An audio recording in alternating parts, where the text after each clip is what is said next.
Hello दोस्तों, आप सभी का फिर से स्वागत है एक और जबरदस्त वीडियो में। आज के ये वीडियो आपकी परीक्षा 2024 को नस्ते नाबूद करने के लिए काफी ज्यादा महत्वपूर्ण होने वाली है। आज के इस वीडियो के अंदर हम 12th फिजिक्स का चैप्टर नंबर 13 जिसका नाम है नाभिक।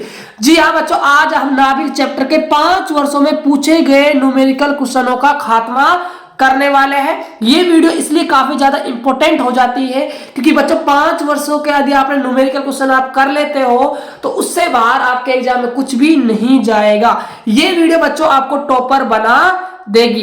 जिन बच्चों को न्यूमेरिकल क्वेश्चनों से डर लगता है वो भी कमजोर विद्यार्थी भी 95% मार्क्स लाएगा। जी हाँ, आप फिजिक्स में 95 मार्क्स ला सकते हो, जैसा मैं आपको कहता हूं। यदि आप उसके अकॉर्डिंग चलते हो 101% एग्जाम में यही आएगा। जी हाँ बच्चों, एग्जाम में आपको यहीं से क्वेश्चन देखने को मिलेगा।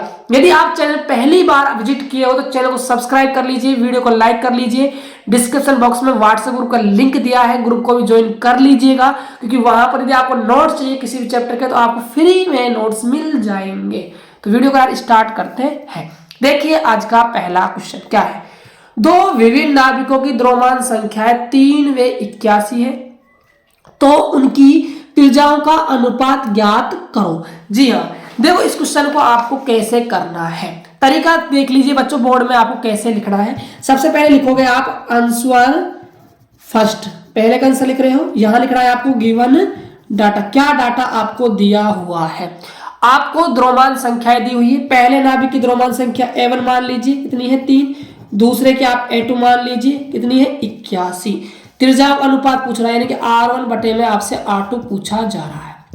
देखो आप सभी ने इस चैप्टर के अंदर द्रव्यमान संख्या और नाभिक की त्रिज्या के बीच में संबंध पढ़ा होगा। क्या होता है, लिख दीजिए वी नाउ डेट। हम जानते हैं कि तो संबंध होता है R बराबर में R0 A की घात 1/3। यदि आप पहले नाभिक के लिए बात कर रहे हो तो यहाँ पर R1 और ये R0 बच्चों नियतांक होता है। ये नियतांक है, इसका मान मैं आपको बता देता हूं 1.2 फर्मी मीटर होता है। लेकिन यहां इसका कोई यूज नहीं है बच्चों, लेकिन आपको पता होना चाहिए। पहले नाभिक की बात कर रहे हो तो यहां पर द्रव्यमान संख्या A1 कह दीजिए, इक्वेशन नंबर फर्स्ट। सेकंड नाभिक की बात करोगे तो R2 बराबर में R0 A2 की घात 1/3, इक्वेशन नंबर 2। अब आपको तो R1 बटे में R2 चाहिए, इसका मतलब समीकरण 1 में भाग लगाना पड़ेगा समीकरण 2 का। तो लिख दीजिए समीकरण 1 में भाग लगा दिया आपने समीकरण 2 से। तो देखिए R1 बटे में R2, क्योंकि LHS में LHS का भाग लगेगा, RHS में RHS का लगेगा। R0 A1 की घात 1/3 बटे में R0 A2 की घात 1/3। अब देखिए R0 से तो R0 कट जाएगा। देखो यहाँ A1 की पावर भी 1/3 है, A2 की पावर भी 1/3 है, तो कंप्लीट A1 बटा में A2 की पावर हम 1/3 कह सकते हैं। आगे देखिए तो R1 बटे में R2, तो A1 की वैल्यू कितनी है बच्चों 3। A1 का मान कितना है 3, A2 का मान कितना है 81, तो 3 बटे में 81 की पावर 1/3 आपका हो जाएगा। देखिए आप आगे तो 3 से आप 81 को काट सकते हो, कितनी बार कटेगा देख सकते हो आप। देखो 3 एकम 3, यहां से देखोगे 3 एकम 3, 3 दूनी 6, 2 बार गया 2 बच्चे 21 हुआ, 3 सत्ते 21 की घात 1/3 आपका हो जाएगा। अब देखो आगे तो R1 बटे में R2 1/27 को आप लिख सकते हो 1/3 की पावर 3, और इस पूरे की पावर कितनी है 1/3।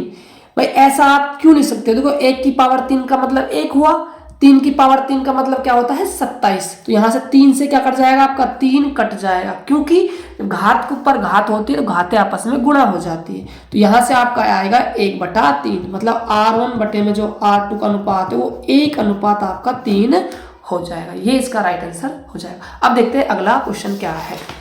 तो देखिए अगला क्वेश्चन क्या है, क्वेश्चन नंबर सेकंड। दो नाभिकों की त्रिज्याओं का अनुपात 1:2 है, इनकी द्रव्यमान संख्याओं का अनुपात ज्ञात कीजिए। क्वेश्चन को बच्चों उल्टा कर दिया, वहां द्रव्यमान संख्या का अनुपात दिया था, त्रिज्या का पूछ रहा था, या त्रिज्या का दिया है द्रव्यमान संख्या का पूछ रहा है।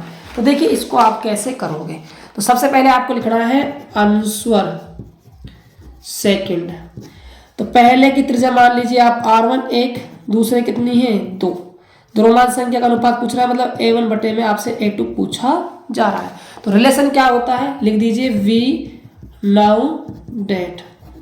रिलेशन होता है R बराबर में R0 A की पावर 1/3।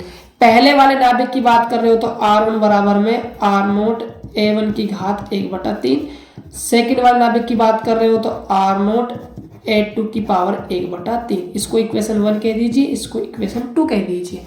अब देखो, तो आप समीकरण 1 में ना समीकरण 2 का भाग लगा दो, समीकरण 1 में समीकरण 2 का भाग लगा दीजिए।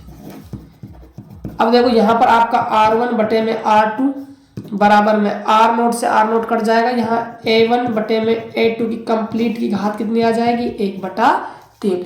अब देखिए आपको A1 बटे A2 चाहिए, मतलब आपको इस पावर को हटाना पड़ेगा। ये पावर 1/3 कब हटेगी बच्चों, जब मैं दोनों पक्षों को क्या कर दूंगा, घनमूल कर दूंगा। घनमूल करेंगे तो जो A1 बटे में A2 होगा और बराबर में R1 बटे में R2 की पावर हो जाएगी 3। घनमूल का मतलब है क्यूब करना भाई, दोनों तरफ मैंने घात 3 लगा दी। तो यहाँ जो 3 घात लगी बच्चों 1/3 से गुणा होगी, क्योंकि घात के ऊपर घात होती है तो गुणा हो जाती है, 3 से 3 कट जाएगा। इतना कर लिया। अब आपको A1 बटे में A2 निकालना है तो R1 और R2 का मान जमा दीजिए, तो 1 और 2। तो यहाँ 1 और 2 का क्यूब करोगे, 1 का क्यूब 1 होता है, 2 का क्यूब हो जाएगा 8। तो A1 अनुपात जो A2 है वो आपका 1/8 निकल कर आ जाएगा। ऐसे बच्चे क्वेश्चन करना है। देखते हैं अगला क्वेश्चन। तो देखिए अगला क्वेश्चन हमारा तीसरा क्या है, नाभिक दिया हुआ है आपको जिंक 30 64, परमाणु क्रमांक 30 है, द्रव्यमान संख्या आपकी 64 है, की त्रिज्या लगभग फर्मी मीटर में आपको ज्ञात करनी है। तो देखिए इस क्वेश्चन को कैसे करोगे, काफी अच्छा क्वेश्चन है बच्चों, काफी ज्यादा महत्वपूर्ण क्वेश्चन है। ऐसे क्वेश्चन आपके बोर्ड एग्जाम में देखने को मिलेंगे। तो देखो नाभिक दिया हुआ है आपको, नाभिक है आपका जिंक 30 64, ये आपका आंसर है थर्ड। त्रिज्या निकालने मतलब आपको आर का मान निकालना है। तो फॉर्मूला हम जानते हैं V नाउ डेट, फॉर्मूला होता है R बराबर में R0 A की घात 1/3। अब देखिए ध्यान से, R तो आपको निकालना है, R0 का मान हमें पता है कितना होता है 1.2 फर्मी मीटर। फर्मी में ही आंसर पूछा जा रहा है, इसलिए हम फर्मी को चेंज नहीं करेंगे, क्योंकि आंसर किसमें पूछा जा रहा है, फर्मी में। अब देखो द्रव्यमान संख्या क्या होती है, जो ये ऊपर वाली होती है ना बच्चों, ये तो आपकी द्रव्यमान संख्या होती है, जिसे आप द्रव्यमान भार के नाम से जानते हो। तो यहाँ आप कह सकते हो जो A का मान है वो आपका कितना है 64 हो जाएगा। तो R बराबर में R0 का मान 1.2, 64 की घात 1/3। अब देखिए आप ध्यान से 1.2, 64 की पावर 1/3 है, तो 64 को आप 3 पावर वाला कोई संख्यात्मक मान चुनिए जिसकी पावर 3 करो 64 आ जाए। देखो 4 की पावर आप 3 कीजिए, शायद आपको 64 मिल जाएगा। देखो कैसे, 4 गुणा 4 गुणा 4 करना करोगे, 4 चौके 16, और 16 को आप किससे गुणा करोगे 4 से, 4 छेंगे 24, 4 एकम 4, 4 और 2 6, 64 आ जाएगा। तो 64 को हम 4 की पावर 3 लिख सकते हैं। अब देखिए घात के ऊपर घात है, घाते गुणा हो जाएगी, 3 से 3 कट जाएगा। तो 1.2 गुणा में 4, ये आपका फर्मी मीटर में ही चल रहा है, क्योंकि मैंने R0 का मान चेंज नहीं किया। अब आप इसको गुणा करते हो तो 4 दूनी 8 और 4 एकम 4, 4.8 फर्मी मीटर आपकी त्रिज्या आ जाएगी। अगला क्वेश्चन देखिए क्या है। तो अगला क्वेश्चन जो आपका क्वेश्चन नंबर 4 है, सबसे ज्यादा महत्वपूर्ण क्वेश्चन है, सबसे ज्यादा कंसेप्ट पर आधारित ये आपका क्वेश्चन होने वाला है। क्वेश्चन क्या है, यदि 3 Li7 समस्थानिक का द्रव्यमान इतना दिया हुआ है बच्चों U क्या है, मात्रक है, तथा हाइड्रोजन परमाणु व न्यूट्रॉन के द्रव्यमान क्रम से ये और ये आपको दिए हुए हैं। Li नाभिक की बंधन ऊर्जा ज्ञात करनी है। आपको बंधन ऊर्जा बच्चों निकाल के बतानी है कि बंधन ऊर्जा कितनी होगी। तो देखिए इस क्वेश्चन को आप कैसे करोगे। तो देखिए आप सभी को जो नाभिक दिया हुआ है पहले लिख लीजिए आप आंसर नंबर 4। तो नाभिक जो दिया हुआ है वो है आपके पास 3 Li7। बच्चों ध्यान से इस क्वेश्चन को आप समझना। तो जो नाभिक है उसका द्रव्यमान दिया हुआ है 7.01605 U, मतलब ये आपको कैपिटल M का मान दिया हुआ है 7.016005 U। क्योंकि बच्चों मैं आप सभी को पहले बता दूं, बंधन ऊर्जा का जो फॉर्मूला होता है डेल ई बी बराबर में, वो आपका होता है bracket Z M P plus में एम माइनस का जेड एम एन माइनस का कैपिटल एम और गुणा में आपका होता है सी का स्क्वायर। ये आपका फॉर्मूला होता है बंधन ऊर्जा का। तो आपको नाभिक का द्रव्यमान दिया हुआ है, मतलब आपको कैपिटल एम का मान दिया हुआ है, साथ ही साथ आपको हाइड्रोजन परमाणु और न्यूट्रॉन के द्रव्यमान दिए हुए हैं। तो मैं एम एच लिख रहा हूँ, इसका मतलब है मास ऑफ हाइड्रोजन कितना है 1.00785 U और जो न्यूट्रॉन का द्रव्यमान है वो 1.0086665 U। आपसे पूछ रहा है Li की बंधन ऊर्जा, ये फॉर्मूला है। देखिए जेड होता है परमाणु क्रमांक, तो यहाँ पर जो आपका जेड का मान है वो कितना दिया हुआ है बच्चों 3 आपको जेड का मान दिया हुआ है। ए माइनस जेड है न्यूट्रॉनों की संख्या, ये न्यूट्रॉनों की संख्या होती है। तो ए का मान 7 है और जेड का मान कितना है 3, तो 7 माइनस का 3 बराबर में n, तो n बराबर आ जाएगा 4, तो न्यूट्रॉन की संख्या आ जाएगी 4 निकल कर। तो देखिए सवाल को कैसे करोगे, मैं सिर्फ आपको फॉर्मूले के अंदर वैल्यू पुटअप करनी है, आपका आंसर आ जाएगा। देखिए ब्रैकेट लगाइए, जेड है परमाणु क्रमांक कितना है 3, एमपी है प्रोटॉन का द्रव्यमान, लेकिन आप कहोगे गुरुजी कहीं पर भी प्रोटॉन का द्रव्यमान नहीं दिया हुआ।